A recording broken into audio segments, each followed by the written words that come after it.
Welcome to the Zimwaves TV News Commentary Omnibus.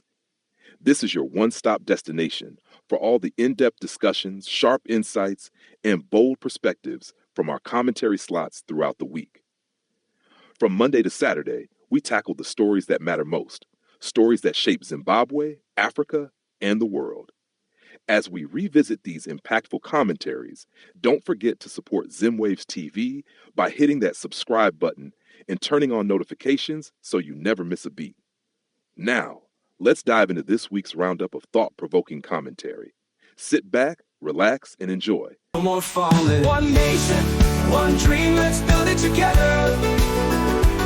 Set aside our pain, let's change the weather. We're stronger as one, not torn. Before we dive in, a heartfelt thank you to all of you. Zimwaves TV has officially crossed the 1,000 subscriber milestone, and we couldn't have done it without your incredible support. Now we're setting our sights on the next big goal, those crucial 4,000 watch hours. So stick around, enjoy the content, and help us get there by watching to the end and sharing this video. Let's get into it. Zanu-PF, Zimbabwe's ruling party, seems to have grown tired of ruining just one country, and is now branching out into regional destabilization. It's like they looked at their track record of economic collapse, political repression, and electoral malpractice and thought, why not share the love? Their recent meddling in Namibia's elections is a case in point, but that's just the latest chapter in a much larger saga. From influencing South African politics to stirring up chaos in Mozambique, Zanu-PF has become the unwelcome guest who crashes the party, drinks all the beer, and leaves without cleaning up. In Namibia, the ruling Swapo party seems to have formed a dubious alliance with Zanu-PF, allowing them to play an outsized role in the country's electoral process. Think of it as inviting a wolf to guard the sheep. Reports of Zanu-PF advisors working with Swapo have raised eyebrows and hackles in equal measure. You allow others, these are members of parliament. Yes, blocked down very honorable leaders of their respective political parties. She's even smiling. She knows what she's doing. Yeah. Some of us are ready to die for a second. This is the most sensitive moment that we need to safeguard our democracy. The Zanu-PF facts are in this building. Look how she's sitting. She's relaxed and she's even protected. You must not look through. You must look through somebody to see her. We are biased. No. The Zanu-PF facts are in this building. This is a textbook Zanu-PF time. Voter suppression. So you came to consult, or why did you come here without everyone else? No one is special. So you are a better shareholder. Yes. At the end of the day, they are saying the youth are the ones that are causing anarchy. No, we have been watching this nonsense. That's what he wants to say for a long time. These advisors aren't there to strengthen democracy, they're there to undermine it, using a playbook that has turned Zimbabwean elections into a global punchline. Voter suppression? Check. Rigged results? Check. Intimidation tactics? Oh, they brought the whole buffet. Namibian opposition parties are understandably furious. They've accused Zanu-PF of orchestrating electoral chaos, from bloated and suspicious voter rolls to outright meddling in the Electoral Commission. It's like watching someone set up a game of Monopoly where they've already pocketed all the $500 bills before anyone else gets to roll the dice. And what's Swapo doing about it? Smiling and nodding, apparently thrilled to have such an experienced saboteur on their side. But Namibia is just the tip of the iceberg. Zanu-PF's meddling in South Africa has been equally insidious, albeit less overt. Reports suggest they've been funneling money into factions within the ANC, South Africa's ruling party, to influence internal power struggles. And they're not stopping there. They've weaponized the plight of Zimbabwean migrants, using them as leverage in a cynical ploy to sway South African elections. It's a cruel irony. People fleeing Zanu-PF's misrule are being exploited to further entrench the same oppressive system. It's like escaping a sinking ship, only to be dragged back to patch the holes. Mozambique hasn't been spared either. Zanu-PF's fingerprints are all over the political chaos there, from funding insurgent groups to meddling in local elections. Their approach is less about offering help and more about throwing a spanner in the works. The result? a destabilized neighbor too distracted by its own problems to hold Zanu-PF accountable for theirs. It's a strategy as cynical as it is destructive, turning regional solidarity into a hollow slogan while they quietly sow discord. What's most infuriating is the sheer arrogance of it all. Zanu-PF acts as if the rest of the SADC region is either too stupid or too polite to notice what they're doing. And to some extent, they're right. SADC leaders, wary of setting a precedent for intervention, have largely turned a blind eye to Zimbabwe's dysfunction. But by allowing Zanu-PF to export its brand of chaos, they're not just failing Zimbabwe, they're failing the entire region. This isn't just about elections. It's about the erosion of trust in democratic processes across SADC. When voters see rigged outcomes in Namibia or South Africa or Mozambique, it undermines their faith in democracy as a whole. And that's exactly what Zanu-PF wants. They thrive in chaos, feeding off the uncertainty they create. It's a textbook example of how to weaponize dysfunction, turning it into both a shield and a sword.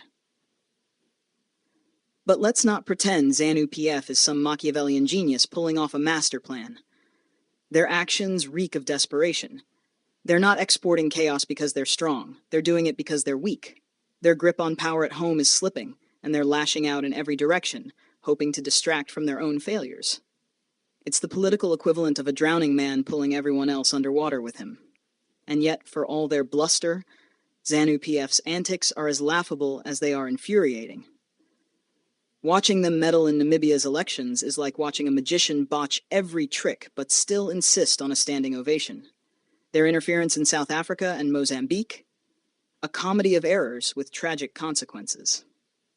The only thing they seem to excel at is leaving a mess for someone else to clean up. To the people of Namibia, South Africa, and Mozambique, don't let Zanu-PF get away with it. Democracy is worth fighting for, even when it feels like the odds are stacked against you. And to the rest of the SADC region, wake up. Zanu-PF isn't just Zimbabwe's problem anymore. It's yours too. One nation, one dream, let's build it together. Affirmative Reposition AR leader Job Amupanda has criticized Namibia's ruling party, Swapo, for maintaining close ties with Zimbabwe's Zanu-PF, warning that this relationship could have dire consequences for Namibia and Swapo itself. Speaking at a press conference in Windhoek on Monday, Amupanda did not mince his words, expressing concerns over what he described as an unholy alliance that undermines democratic values and regional stability. Amupanda accused Zanu-PF of being a symbol of oppression and economic mismanagement, citing Zimbabwe's prolonged economic challenges and political unrest. He questioned why Swapo continues to associate with a party he claims has failed its people, suggesting that such affiliations might alienate Namibians who expect their government to champion accountability and progress. The AR leader also warned that Swapo risks eroding its credibility by aligning itself with Zanu-PF's controversial governance style. Namibians will not tolerate their future being compromised by outdated loyalties, he stated, urging Swapo to prioritize the needs of the people over political alliances. Here's a clip of Job Amupanda addressing these issues during his press conference in Windhoek. Zanu-PF will side with one faction of the ruling party and will create a lot of chaos. You see already those factions that are there. So it's easier to enjoy these funny things at our country. We ought to say, all of us, whether you are Swapo, whether you are what, we ought to say that you can even have Zanu-PF people on Twitter, on Facebook and everywhere who are saying, yeah, this is what is happening. The Zanu-PF are the ones who are celebrating. Ah, Netumbo is ahead. Swapo people, some of them are quiet. But it's Zanu-PF that is celebrating. Why is Zanu-PF celebrating? So after they printed the ballot, in exchange of that 2.11 million, what do they want in exchange? And we are warning those Swapo people. One day they would remember this warning. That it is fine to think that you have a strategy to rig the election. You think you have a strategy to use Zanu-PF. And even the ECN. You can be there sitting as commissioner. You can be there sitting as CEO. But remember, you have given birth in this country. Remember, you have given birth, you have children in this country. One day you are going to be so old. You are going to be so old, you will not be able to do anything. You are going to be in your 70s, you are going to be in your 90s. And your country is just going to be such a mess. because it's a seed that you have planted. Zanu-PF is going to integrate themselves in our intelligence system. Zanu-PF is going to integrate themselves in our civil society. Zanu-PF is going to integrate themselves in our business sector. It's going to integrate themselves in all facets of society. And I can guarantee you this. When those factions continue to fight and Swapo loses power, Zanu-PF will run to the nearest available political party. They will run to the nearest available political party.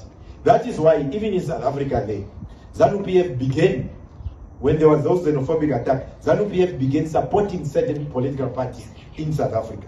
Amupanda's remarks are the latest in a series of criticisms aimed at Southern Africa's liberation-era political parties, with growing calls for a shift towards modern governance that prioritizes economic development and human rights. Swapo has yet to respond to his comments. One nation, one dream, let's build it together. Well, folks, it looks like Justice Priscilla Chigumba has managed to take SADC's reputation, or what's left of it, on a free-fall adventure across southern Africa. Chigumba, the chairperson of the Zimbabwe Electoral Commission, and by some cosmic joke, the chairman of SADC's electoral boards, ventured into Namibia only to find herself at the center of a storm she clearly didn't pack an umbrella for. What followed was nothing short of a political thriller. Public humiliation, a viral scolding, and a sprint for dear life as Namibians made their frustrations abundantly clear. The first act of this tragicomedy? A no-holds-barred takedown from angry Namibians who accused Chigumba of turning a blind eye to what they claim was election fraud by Namibia's Electoral Commission. This wasn't your usual polite disagreement. This was raw, unfiltered, and downright theatrical. Roll clip 1.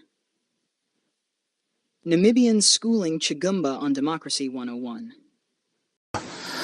Prospective parliamentarians, may I please ask you guys who are not Namibian not to clap, because you are clapping for your own reports. So, one, yes, you see, now I understand why the Electoral Commission of Namibia is so relaxed, so unprofessional, and so arrogant, and so ineffective, is because of this kind of reports that you come here and submit and read to us and read to them.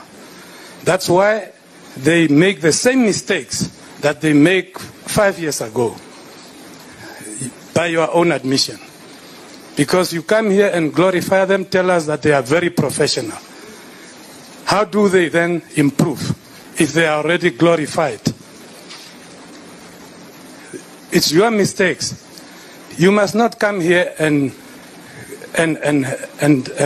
glorify an institution that has failed to manage a group of 200 soldiers. 200 soldiers could not vote in one day. They voted until the next day. And a few days later, 27th of November comes, and what do? You still call them professional. You still call them professional. After you have seen what happened in that mini election, you still call them professional, effective, and glorify them. How then? This is why we are where Africa is today. That's why we don't grow. Because the institutions that, comes here, observe, they are afraid to tell truth to power. You are afraid to do that. Why? Because some of you depend on these allowances. You are coming here to earn allowances. And just when we thought SADC couldn't embarrass itself further, Namibians raised the stakes with Act 2, the chase. Picture Chigumba, once seated at the head of a table pretending to uphold electoral justice, now hastily exiting the scene as furious citizens made it clear she wasn't welcome. If the first clip was a scolding, this was a full-blown eviction. Chigumba's Namibian sprint, an unexpected cardio session.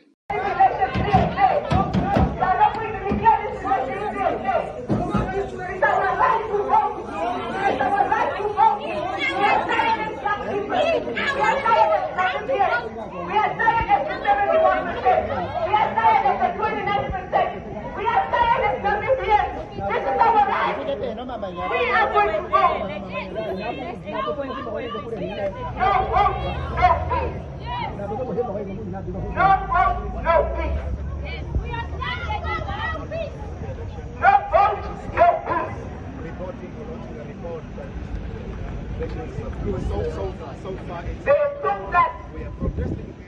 election machines are going to be effective. Come yesterday, those verification machines were picking up for no reason, which has led to 5 hours of delay for the people to cast their votes. Today we must understand the police officers. If they can't Where report were what the they police see on the officers ground, when the rigging was happening? Zanu-PF, Where were they Swapo, instead of the protect our police, democracy? and everybody else. Where were We know they the system. instead of Therefore, protect we the are voices telling of this them they country? must leave. Today What they can want this to protect commission tell us? the Commission is It's almost poetic, isn't it? Chigumba, whose tenure overseeing Zimbabwe's elections has been marked by controversies ranging from dodgy voter rolls to results announced at midnight, found herself at the receiving end of a region-wide backlash. This is the person SADC thought would restore trust in democracy? That's like hiring a pickpocket to teach financial literacy. Oh, SADC, once the proud watchdog of southern Africa. These days, you're more of a lapdog, content to nap while leaders run amok. The SADC Election Observer Mission, or SEOM as they grandly call themselves, has turned observing elections into an art form of doing absolutely nothing. They arrive in style, enjoy luxurious accommodations, and leave behind reports so vague they could be mistaken for weather updates. Namibians, however, were done playing along. They saw through the charade and called it out for what it was, a circus act where the observers are the clowns, afraid to call out the ringleaders for fear of losing their cushy assignments. The people of Namibia weren't just chasing Chigumba, they were chasing away the hypocrisy, the corruption, and the utter incompetence that SADC has become known for. Meanwhile, Zimbabwe, of all places, sits at the head of this mess, the same Zimbabwe where elections are more predictable than sunrise, and where Chigumba herself presided over vote counts marred by technical glitches and sudden power cuts. And yet, SADC handed the keys to democracy to this regime. It's like putting a fox in charge of the henhouse, or in this case, a fox that insists it's just helping with the eggs. What's particularly amusing, if you're into dark comedy, is the sheer audacity of SADC's silence. They've been reduced to a regional club of handshakes and photo ops, afraid to hold any leader accountable. Why? Because it's much easier to pocket allowances and write lukewarm reports than to tell the truth. After all, why risk being kicked off the next assignment when you can just look the other way? Namibians, however, weren't having it. They reminded SADC, and by extension the rest of us, that the people are not fools. Their anger wasn't just directed at Chigumba, it was aimed at an entire system that has lost its way. Their message was clear. Either SADC shapes up, or it will continue to be the punchline in Southern Africa's political jokes. And honestly, isn't it about time we all stop pretending that SADC is a beacon of hope? The region deserves better than a club of enablers masquerading as champions of democracy. Either SADC pulls its socks up and starts holding governments accountable, or it might as well start selling tickets to its clown shows. At least then, we'd get some entertainment out of it. Here at Zimwaves TV, we're all about telling it like it is, with a dash of wit and a sprinkle of sarcasm. One nation, one dream, let's build it together. Zanu-PF's latest diplomatic faceplant deserves a standing ovation, for sheer comedic value. The Zimbabwean government, in all its diluted glory, just got a resounding no from the UK on its bid to rejoin the Commonwealth. Yes, the same Commonwealth it stormed out of 2 decades ago in a huff, accusing everyone of being colonial oppressors. Now, like an ex who realizes they can't survive without the Netflix password, Zanu-PF is back, begging to be let in. And surprise, surprise, the UK isn't having it. It's almost poetic, isn't it? The same regime that turned sovereignty into a buzzword for destroying their own economy is now crying foul because the Commonwealth won't take them back. You can almost hear their tantrum. How dare you refuse us? We're Zimbabwe. We specialize in election fraud, human rights violations, and suppressing dissent. Isn't that Commonwealth material? Spoiler alert, it's not. The British government, to its credit, is standing firm, and for good reason. Zimbabwe under Zanu-PF is like a bad sequel nobody asked for. Same tired plot lines, worse special effects.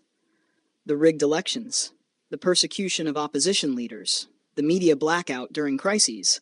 These aren't the hallmarks of a country ready to rejoin the Commonwealth family. They're the trademarks of a government that's perfected the art of shooting itself in the foot while blaming the gun manufacturer. Let's take a moment to appreciate the irony here.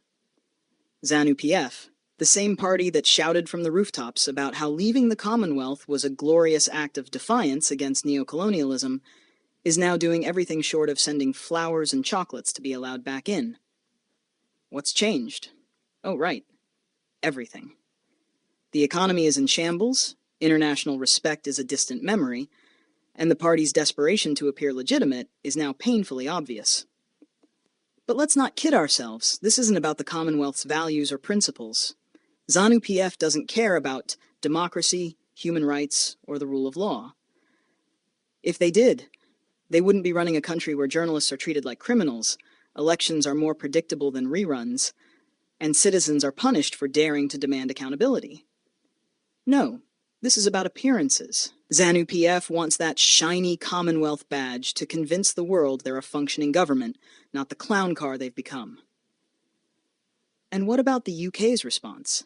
It's refreshingly straightforward. Absolutely not. Britain has taken one look at Zimbabwe's mess and said, "We're good, thanks." And honestly, who can blame them? Letting Zimbabwe back into the Commonwealth right now would be like hiring a pyromaniac as a firefighter. It's just asking for trouble. The UK's decision is less about punishing Zimbabwe and more about protecting the integrity of the Commonwealth. Meanwhile, Zanu-PF's reaction has been predictably absurd. They've blamed everyone except themselves, spinning wild theories about British racism, neocolonialism, and probably aliens. But here's the thing. You can't cry foul when the foul is your entire existence. The UK didn't rig Zimbabwe's elections. The UK didn't destroy Zimbabwe's economy. And the UK definitely didn't tell Zanu-PF to treat its citizens like an inconvenience. This is all on them. The real losers here, of course, are the people of Zimbabwe. While Zanu-PF is busy throwing diplomatic tantrums, ordinary Zimbabweans are struggling to survive in a country where inflation makes monopoly money look like a solid investment. They deserve a government that prioritizes their needs, not one that spends its time chasing international validation it hasn't earned. As for the Commonwealth, it's dodged a bullet. By keeping Zimbabwe out, it's sending a clear message. Membership isn't a participation trophy. If you want in, you have to prove you're committed to democracy, human rights, and good governance. And let's be honest, Zanu-PF wouldn't know good governance if it hit them with a constitution. So, hats off to the UK for holding the line. In a world where principles often take a backseat to politics, it's refreshing to see a government say, "No, you don't meet the standard, and we're not lowering it for you." If only more countries had the courage to do the same. One nation, one dream, let's build it together. Welcome to Zimwaves TV, your home for bold commentary that cuts through the noise. Today we're taking a closer look at Freeman Chari's pointed criticism of Nelson Chamisa, the former leader of Zimbabwe's main opposition. With humor, sarcasm, and a touch of wit, we'll unpack Chari's arguments, explore the resilience of Chamisa's leadership, and examine the broader implications of opposition politics in Zimbabwe. But first, don't forget to subscribe and join the conversation. Your voice is what keeps this platform alive. Freeman Chari, comfortably ensconced in the diaspora, has launched a verbal assault on Chamisa, accusing him of relying on divine theatrics rather than solid strategy. The irony is palpable. Here's a man who has yet to brave the brutality of Zimbabwe's political landscape, offering unsolicited advice to someone who has been on the front lines. While Chari's critique may be couched in the language of pragmatism, it lacks the depth and context required to address the complexities of opposition politics in a country like Zimbabwe. Chamisa, love him or loathe him, has become a symbol of hope for millions of Zimbabweans. His optimistic rhetoric, often dismissed as naive by his critics, has provided a glimmer of light in an otherwise bleak political climate. Let's not forget the context. Chamisa inherited the opposition mantle under dire circumstances, following the untimely death of Morgan Tsvangirai. He revived a fragmented movement and faced an electoral machinery rigged to crush dissent. Yet here comes Chari, from the comfort of his foreign base, implying that Chamisa should have done more. The audacity is almost comical.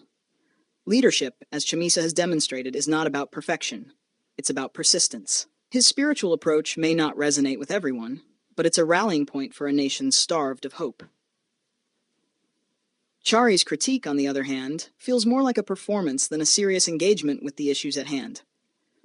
If he has a roadmap for change, now would be an excellent time to reveal it. Otherwise, his words amount to little more than intellectual grandstanding. It's worth asking, what does Chari bring to the table? Criticism without solutions is like a car without fuel. It goes nowhere. While Chamisa stood in the face of threats, arrests, and ridicule, Chari was busy penning tweets. Let's not pretend these two figures are on the same playing field. Chamisa's vision for a democratic Zimbabwe, however imperfect, has inspired millions. Chari's contribution? A few clever one-liners on social media. Even more ironic is Chari's implied moral superiority. He critiques Chamisa for failing to deliver victory while offering no acknowledgement of the structural barriers in place. Zanu-PF's stranglehold on resources, media, and electoral processes is not something any leader could easily overcome. To fault Chamisa for not dismantling this machinery single-handedly is not only unfair, but intellectually dishonest. And then there's the matter of Chari's timing. Why now? Criticism, especially of this nature, should be constructive and timely. Instead, Chari's words feel like an attempt to score points in a game he isn't even playing. The diaspora is an essential part of Zimbabwe's political discourse, but it's not a substitute for the lived experiences of those on the ground. Chamisa, for all his flaws, represents a rare breed of politician in Zimbabwe, a leader who dares to dream of a better future. His optimism, while sometimes bordering on idealism, is a counterbalance to the cynicism that dominates Zimbabwean politics.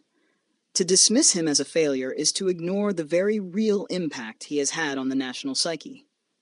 As for Chari, history is unlikely to remember him as a game-changer. His critique, while loud, lacks the depth and substance needed to shift the political landscape. Chamisa's legacy, on the other hand, is already etched in the hearts of those who believe in a brighter Zimbabwe. Thank you for tuning in to Zimwaves TV. Don't forget to like, share, and subscribe. One nation, one dream, let's build it together.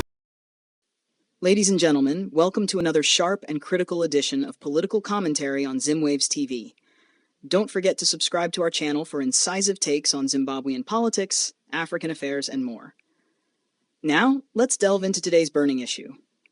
In what can only be described as a baffling twist of political theater, Zanu-PF has declared yet another hero, someone they previously treated as a villain, and cast out like an outdated party slogan. This time, the subject is a former G40 faction member, a group synonymous with the push to install Grace Mugabe as Zimbabwe's next president. Yes, the very faction that Zanu-PF deemed the enemy of progress when Emmerson Mnangagwa muscled his way to power after the 2017 coup. These were the so-called criminals surrounding Mugabe, blamed for every sin under the sun. But wait, now they want us to see him as a paragon of heroism? Let's be honest, this is not about genuinely honoring someone for their contributions. It's about rewriting history in real time, Zanu-PF style. The same party that cheered as the G40 faction was purged and vilified now conveniently sings praises. Perhaps they believe Zimbabweans have the collective memory of goldfish. Or maybe they're hoping to deflect attention from their own failures. After all, there's nothing like declaring a hero to distract people from collapsing infrastructure, inflation, and endless fuel queues. The individual's arrest history also adds an extra layer of absurdity. Trumped-up charges were the weapon of choice in dismantling G40, with many members arrested or hounded into exile. One can't help but wonder, if these charges were valid, how does one leap from enemy of the state to hero of the people? It's a riddle only Zanu-PF spin doctors could concoct. But why now? That's the million-dollar question. It's no secret that Zanu-PF thrives on political opportunism. Declaring this individual a hero might be their way of rehabilitating their fractured legacy. They could also be fishing for nostalgia points by aligning themselves with the Mugabe era, knowing full well that many Zimbabweans view the current administration as a pale imitation of its predecessor. Or perhaps they're playing the long game, trying to pacify former G40 allies who might still wield influence. Let's not forget the irony. Zanu-PF loves to paint itself as the infallible liberator of Zimbabwe, but its actions often suggest otherwise. Declaring a man they once persecuted as a hero is not just hypocritical, it's laughably transparent. It shows a party so desperate to cling to power that it will twist any narrative to suit its needs. So, what does this mean for Zimbabweans? Simply put, don't be fooled. This is not about celebrating genuine heroes. It's about manipulating public perception to serve a regime that has lost touch with reality. The real heroes of Zimbabwe are those who fight for justice, transparency, and accountability, not those propped up as political pawns. Thank you for tuning in to Zimwaves TV. Don't forget to like, share, and subscribe. Let's continue to hold power to account and champion the truth, no matter how uncomfortable it might be.